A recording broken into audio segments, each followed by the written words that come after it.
오늘이 열린문교회 15주년 기념주일입니다. 그리고 사순절 첫 번째 주일이기도 합니다. 하나님께 지금까지 교회를 세우시고 인도하신 데 감사를 드리고요. 특별히 지금까지 열린문교회 비록 작지만 함께 하신 여러분 모두에게 감사를 드립니다. 우리가 교회라는 것은요, 하나님께 세우셨기 때문에 중요한 것은 크기가 아니라 믿음인 거예요. 우리의 신앙 고백인 겁니다. 오늘 본문에서 보는 신앙 고백 위에 교회를 세우겠다라고 말씀하십니다. 그러면 그 신앙 고백이 확고할 때, 우리의 정체성이 확고할 때 바로 교회는 든든하게 더 세워져 가게 될 줄 믿습니다. 우리가 알듯이 유럽의 교회, 그동안 많은 지역에 복음을 전했던 교회들입니다. 근데 그 거대한 그런 교회들 지금은 사라졌습니다. 바로 그 이유가 그런 신앙 고백이 희미한 거예요. 하나님에 대한, 예수님에 대한 그런 신앙의 그런 고백이 희미해지면서 그 교회가 빛을 잃어가게 됐고 결국에는 문을 닫을 수밖에 없는 바로 그런 모습인 거죠. 그래서 우리에게도 우리의 신앙 고백이 확고할 때 우리 개인 한 사람 한 사람이 바로 세워지게 될 것이고 열린문교회도 바로 능력으로 세워지게 될 줄 믿습니다. 우리가 이스라엘 역사를 보면 하나님께서 아브라함 한 사람을 부르면서 시작합니다. 바로 이스라엘 시작은 바로 아브라함인 거죠. 그래서 아브라함을 하나님께서 부르시면서 이렇게 말씀하십니다. 내가 너로 큰 민족을 이루고 내게 복을 주어 내 이름을 창대하게 하리니 너는 복이 될지라. 하나님께서 아브라함을 복으로 부르셨습니다. 우리가 잘 아는 말씀이고요. 너무 좋아하는 말씀이에요. 근데 하나님께서 왜 아브라함을 복으로 부르셨을까? 그냥 불러도 되잖아요. 다른 걸로.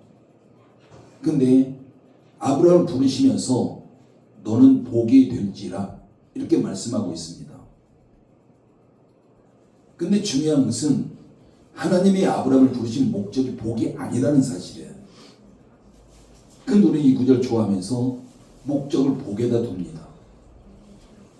그런데 하나님은 아브라함을 부르실 때 복으로 부른 것이지 복을 목적으로 부르진 않았습니다. 우리 12장 3절 말씀 보면은 하나님께 또 이렇게 말씀하십니다. 땅의 모든 족속이 너로 말미암아 복을 얻을 것이라.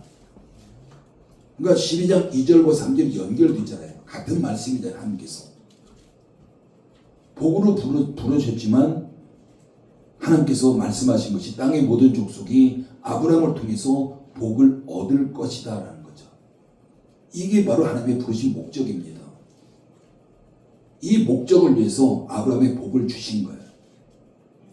그럼 아브라함은 하나님의 복을 받아서 복을 전해야 되는 겁니다.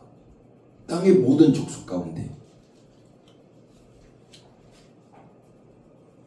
그래서 이스라엘 백성들이 그래서 시작이 된 거예요. 이스라엘 민족이. 그러면 땅의 모든 족속이 뭘까요? 바로 이것이 사도행 1장 8절과 연결이 됩니다. 사도행 1장 8절 말씀, 땅 끝까지 복음을 전하라는 거죠. 예수님이 증인이 될 걸 말씀합니다.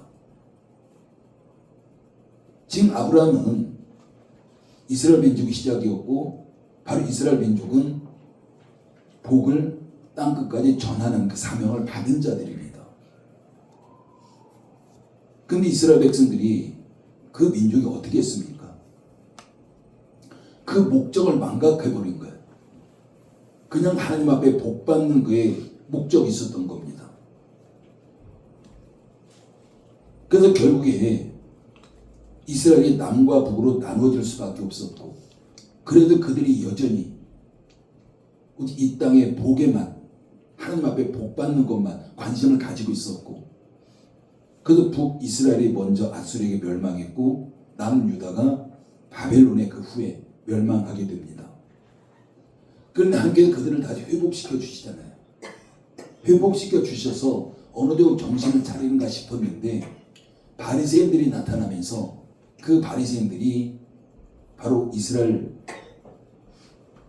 백성들 그 백성들을 오히려 더 편협하고 더 완고하게 그들을 가르쳤던 겁니다. 그렇기 때문에 같은 피가 흐르고 있는 사마리아인들, 그들을 경멸하고 혼혈이라고 해가지고 그 지역도 지나가지도 않고요, 오히려 그들과 상종도 하지 않은 바로 그런 삶을 사는 겁니다. 여러분, 사마리아인들이 혼혈이 된 것이 그들이 잘못일까요? 그러면 사마리아인이 아닌 유대인들, 그들이 잘해서 혼혈이 안 됐을까요? 이건 누가 잘하고 잘못한 게 아닙니다. 지금 북이스라엘이 아수르 나라에 멸망하면서 그 아수르 나라가 식민지 정책을 혼혈 정책을 쓴 거예요. 그래서 결국에 사마리아인들이 혼혈인이 된 겁니다. 똑같이 남유다도 멸망했잖아요. 바벨론에 멸망했는데 바벨론이라는 나라는 아수르와 달리 그 식민지를 혼혈 정책을 쓰지 않은 겁니다. 그래서 그들이 민족이 유지될 수 있었던 거죠. 이게 누구의 잘못이라고 할 수 없습니다. 그럼에도 불구하고 지금 유대인들은 자기들이 뭔가 잘해서 자기들의 민족의 순수한 혈통을 지켰고, 사마리아인들은 그들이 잘못해가지고 혼혈이 됐고, 이렇게 지금 보고 있는 거죠. 이게 하나님의 은혜인 거예요. 하나님의 은혜를 가지고 다른 사람을 정죄하고 비판하고 판단하고 있는 겁니다. 자기들이 잘한 게 하나도 없는데도.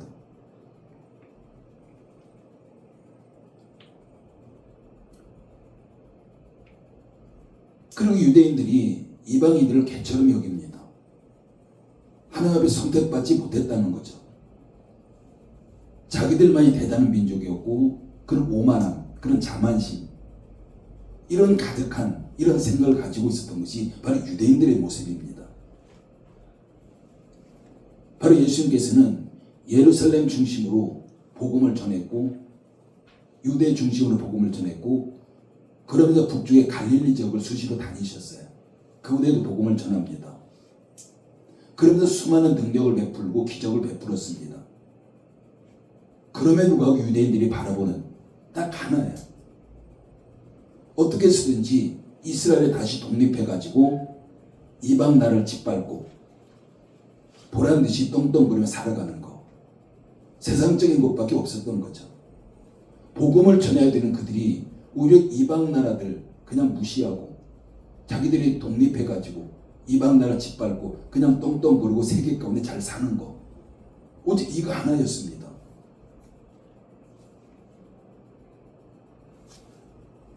하나님께서 이것을 위해서 그들에게 복을 주신 게 아니잖아요. 아브라함을 부르신 목적, 복음을 전하는 겁니다. 복을 전하는 거죠. 바로 예수님께서 그런 유대인들을 바라볼 때 얼마나 안타까우셨겠습니까? 얼마나 답답했을까요? 오늘 본문에 보면은 예수님의 갈릴리 지역은 그 가나안 지역에, 팔레스타인 지역의 북쪽에 있습니다. 그 갈릴리 지역에서 복음을 전하다가 잠시 그 지역을 떠나서 어디로 가냐면요, 가이사랴 빌립보 지역으로 갑니다. 가이사랴 빌립보 지역은 더 북쪽에 있습니다. 유대인들이 가지 않는 지역이에요. 그곳은 일반적으로 유대인들이 찾지 않는 지역이었고, 가이사랴 빌립보 지역은 우상의 도시입니다. 바로 가이사랴 빌립보는 가이사 아구스도가 헤롯 대왕에게 하살한 땅이에요. 근데 후에 헤롯 빌립 2세가 그곳을 도시를 새롭게 정비를 합니다. 그리고 그곳을 정비하면서 헬라나 로마 문화로 거기다가 접목을 시키는 거죠. 도시를 완전히 헬라 문화, 로마 문화로 만들어버린 겁니다. 그러면서 황제를 기린다고 해가지고 그 지역을 가이사랴라고 지명을 붙인 거죠. 쉽게 말하면 우리가 알는 가이사입니다. 가이사. 그러니까 우리가 이제 역사에서 보면 시저라고 볼 수 있고요. 그런데 가이사랴 지역이 지중해 연안에도 있는 거예요. 똑같은 도시 이름이. 황제 이름을 따서 거기다 또 그 도시를 만들었기 때문에. 그래서 그 지중해 연안의 가이사랴와 구분하기 위해서 헤롯 필립이 자기 이름을 뒤에다 붙입니다. 가이사랴 필립보 이렇게 된 거죠. 그래서 그렇게 도시를 만드는 겁니다. 그러면서 가이사랴 필립보에는 각종 우상들이 전부 모여있는 곳이에요. 그래서 헤롯 필립이 풍요와 다산의 신이었고 살림의 신이었던 그 판 신전을 굉장히 거대하게 거기다 짓습니다. 웅장하고 화려하고 거대하게. 그리고 또 하나의 신전을 또 짓는데 그것은 로마 황제를 숭배하는 신전입니다. 그것도 어마어마하게 짓는 거예요. 그래서 가이사랴 필립보 지역에 가장 큰 신전, 반 신전이 있었고 로마 황제를 숭배하는 신전이 그곳에 존재했습니다. 근데 왜 예수님께서는 그런 우상의 도시를 방문했을까라는 거죠. 우상의 도시를 방문하는 것도 제자들을 데리고 갔습니다. 근데 성경은 분명히 왜 갔는지 나오지 않아요. 그럼 우리가 추론해 본다면 이제 예수님의 이 땅에서 지상사에 거의 마무리 단계에 들어가고 있습니다. 지금까지 사역했던 것이 많은 사람들에게 복음을 전했고 가르치고 병자들을 치유하고 죽은 자를 살려고 했지만 그 핵심에는 제자들을 교육시키는 데 있었던 거죠. 그래서 이제는 예수님의 어떤 이 땅의 사역이 마무리 단계에 들어갔기 때문에 예수님에 대한 정체성, 이 부분을 제자들에게 확고하게 의식을 가지도록 하기 위해서 아마 가이사랴 필립보 지역을 방문했을 겁니다. 우리가 13절 말씀 읽어볼까요? 13절 읽습니다. 시작. 예수께서 필립보 가이사랴 지방에 이르러 제자들에게 물어 이르시되 사람들이 인자를 누구라 하느냐. 가이사랴 필립보 지역에 갔을 때 제자들에게 묻습니다. 사람들이 인자를 누구라 하느냐라는 거죠. 그러자 제자들이 이렇게 대답합니다. 더러는 세례 요한, 더러는 엘리야, 어떤 이는 예레미야나 선지자 중 하나이다. 세례 요한, 엘리야, 예레미야, 선지자, 인간이잖아요. 그러니까 지금 사람들이 예수님을 메시아가 아니라 그리스도가 아니라 인간으로 보고 있는 거예요. 조금 훌륭한 사람, 뭔가 좀 뛰어난 사람.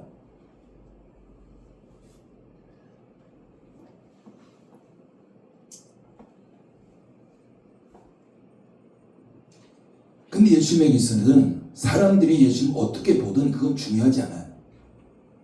인간으로 보든 어떻게 보든지 별로 예수님에게 중요한 게 아니라 예수님의 지금 초점은 제자들에게 맞춰져 있습니다.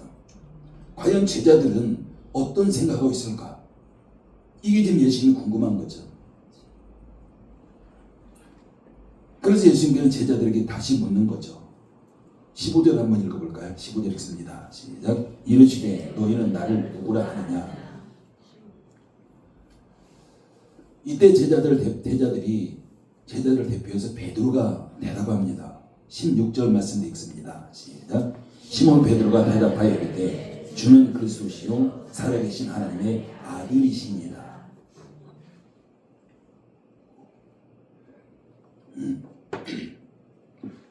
그러니까 사람들의 반응과는 달리 제자들의 반응은 달랐습니다.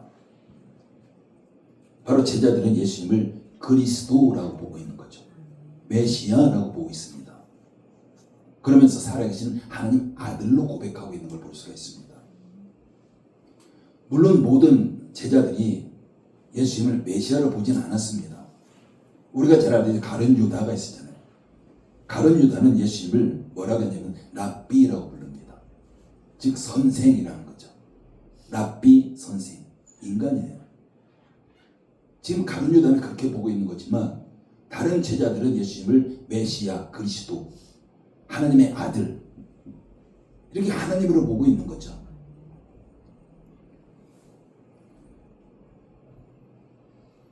너희는 나를 누구라고 하느냐? 이 질문은 2000년 전에 예수님의 제자들에게 물은 질문이기도 하지만 지금 이 시간에 예수님의 저와 여러분들에게 묻는 질문입니다. 분명히 우리도 지금 베드로와 같은 제자들처럼 우리도 지금 이 시간에 예수님 앞에 대답을 하셔야 돼요.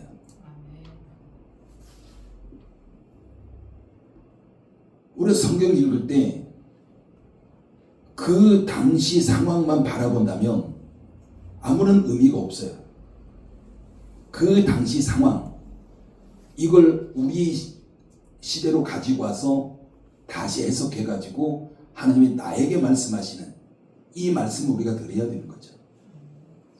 그러면 너희는 나를 누구라고 하느냐라는 예수님의 질문이 지금 여러분 한 사람 한 사람에게 지금 묻는 그런 질문입니다. 그럼 분명히 우리가 이 부분 많이 읽었을 거예요. 그럴지라도 지금 이 시간에 우리 예수님 앞 그 질문 앞에 반드시 개인적으로 내 신앙 고백이 있어야 됩니다. 우리가 바른 신앙 고백한다는 건 너무 중요합니다. 우리 18절 말씀 읽어볼까요? 18절 읽습니다. 시작. 또 내가 네게 이르노니 너는 베드로라. 내가 이 반석 위에 내 교회를 세우리니 음부의 권세가 이기지 못하리라. 아멘. 이 말씀 베드로가 신앙 고백했을 때 예수님이 하신 말씀입니다. 이 반석 위에 내 교회를 세우리니. 여러분 반석 위에 예수님께서 예수님의 교회를 세우시겠다는 거죠. 그럼 여기서 반석이 뭘까요? 우리가 일반적으로 건물을 지을 때 기초를 튼튼히 합니다. 그래야 높이 올라가도 무너지지 않는 거죠. 지금 예수님이 그 말씀하시는 거예요.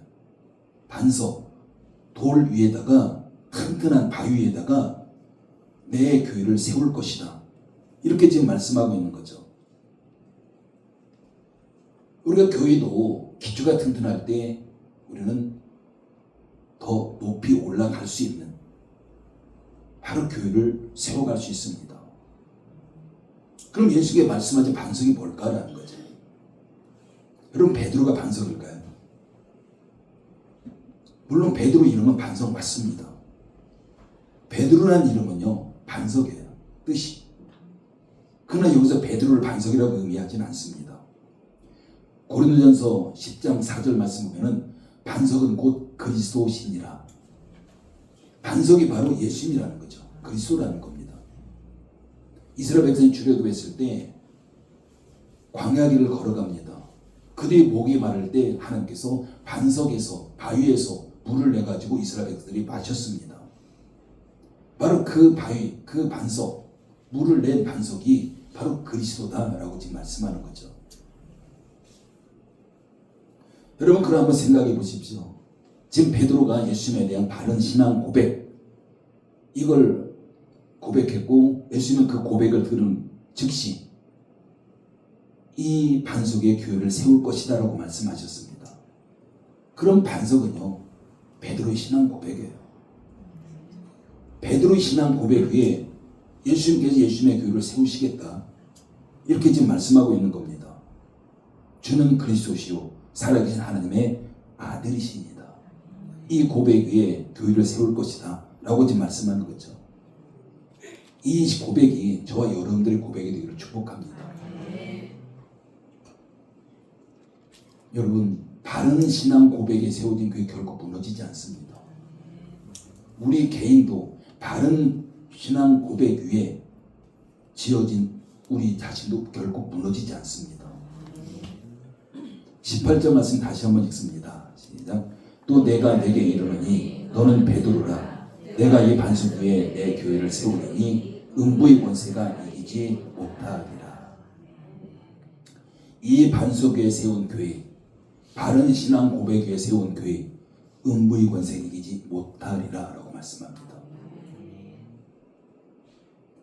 바른 신앙 고백에 세워진 교회는요 사탄 마귀 어떤 괴계에도 무너지지 않는다는 겁니다.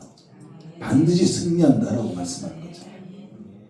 에베소 1장 23절에 이런 말씀이 나와요. 교인은 그의 몸이니. 교인은 예수님의 몸이다라고 말씀합니다.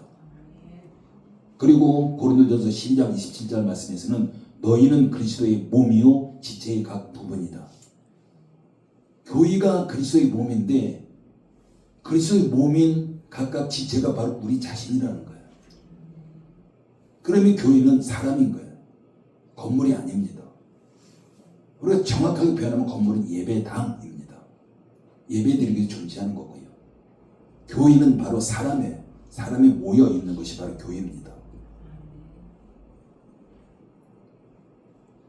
그렇게 본다면 예수님을 머리로 한 여러분 한 사람 한 사람이 바로 교회인 거예요. 그래서 우리의 그런 개인의 신앙 고백이 그만큼 중요한 겁니다. 오히려 어떤 집단의 신앙 고백보다도 한 사람 한 사람의 신앙 고백이 훨씬 중요한 거예요.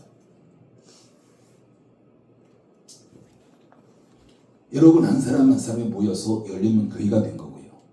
또한 열린문 교회가 지역의 많은 교회들 함께 또 모여서 우주적인 교회, 하나의 교회가 된 거죠. 그래서 머리는 예수님 하나다라는 거죠.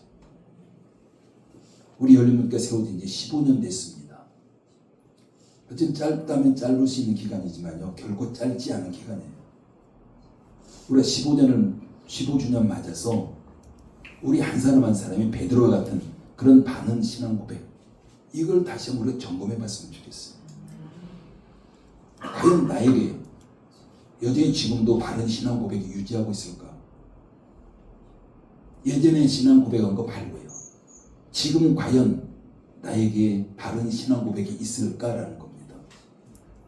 여러분, 믿음이라는 건 현재예요.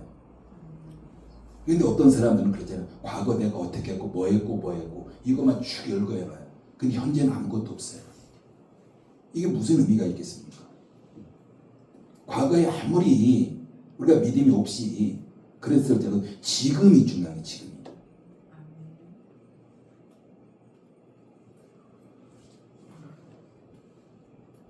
우리는 매주일 예배의 앞부분에 사도신경을 통해서 우리의 신앙을 고백합니다. 이게 그냥 우리가 예배 순서이기 때문에 그냥 하는 이런 고백이 아닌 거죠. 우리는 사도신경 같은 그런 고백 끊임없이 우리 가운데 나와야 됩니다. 우리 삶의 현장에서 그 고백이 나와야 돼요. 그러면 나에게 있어 예수님은 누구일까라는 거죠. 여러분에게 있어 예수님은 누구십니까? 이거 끊임없이 우리가 질문하고 우리가 답변하셔야 돼요. 이게 무너지면 아무것도 없잖아요. 우리가 믿는 분이 예수님인데 그 예수님에 대한 그런 바른 신앙 고백이 없다면 우리의 믿음은 그냥 언제든지 무너질 수 있는 바로 그런 믿음인 겁니다. 여러분의 예수님 어떤 분입니까? 예수님께 지금 이 시간에 여러분 개인 한 사람 한 사람 지금 묻고 있는 거예요. 너는 나를 누구라 하느냐? 여러분 다시 한번 생각해 보십시오. 예수님께 왜 가이사랴 빌립보지에 갔을까? 왜 유대인들이 찾지 않는 곳인데, 그 우상의 도시인데 제자들을 데리고 굳이 왜 거기를 가셔야 됐을까? 그냥 갈릴리 지역에서, 그냥 갈릴리 바다 한쪽에서 경치도 좋고요, 그냥 한 밤에 제자들에게 물어도 되잖아요, 조용히. 근데 굳이 그렇게 하지 않으시고 갈릴리를 떠나서 가이사랴 빌립보 지역까지 가셨다는 사실이에요. 왜 그 지역에서 신앙 고백을 듣고 싶으셨을까라는 거죠. 우리가 설교 시작하면서 가이사랴 빌립보라는 그 도시는 로마 황제를 숭배하기 위해서 지었던 거대한 신전이 있고요, 또한 풍요와 다산의 신 판, 거대한 신전이 있었다, 이렇게 말씀을 드렸습니다. 뿐만 아니라 수많은 신전이 존재하고 있는 곳이 가이사랴 빌립보 지역이에요. 왼쪽에는 판신전이 있고요, 오른쪽에는 황제 숭배하는 신전이 있습니다. 그 앞에서 지금 예수님은 제자들에게 너희는 나를 누구라고 하느냐라고 묻고 있는 거예요. 여러분, 이게 무슨 의미일까요? 예수님께 제자들에게 묻고 있는 그 의미는, 베드로야, 이 화려한 신전, 이 웅장한 신전 보고 있지? 이렇게 묻는 거죠. 세상의 부유함과 호화로움으로 무장한 이방 신전 보고도 나를 그리스도라고 고백할 수 있느냐라고 묻는 겁니다. 그러면 거기를 갈 이유가 없어요. 이 세상의 화려함, 이걸 뒤로하고 나를 그리스도로 고백할 수 있느냐라고 묻는 거죠. 이때 베드로가 자신 있게 대답합니다. 주는 그리스도시요 살아계신 하나님의 아들이십니다.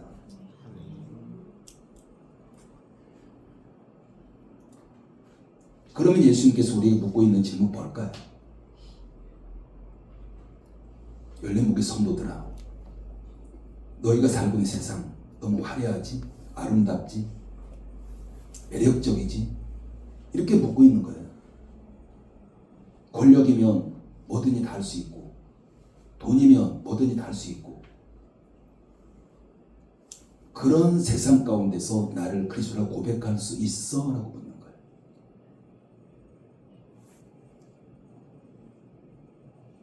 여러분, 이때 우리는 어떤 대답할까요? 정말 눈으로 보기에 매력적인 세상입니다. 돈이나 권력이면 뭐든지 다 할 수 있고, 이런 세상을 뒤로하고 예수님을 그리스도로 고백할 수 있느냐는 겁니다. 여러분, 그리스도가 뭘까요? 메시아예요. 그리스도는 헬라어입니다. 메시아는 히브리어예요. 똑같은 말이에요. 우리말로는요, 구원자입니다. 똑같은 말이에요. 그리스도, 구원자, 메시아 똑같은 말입니다.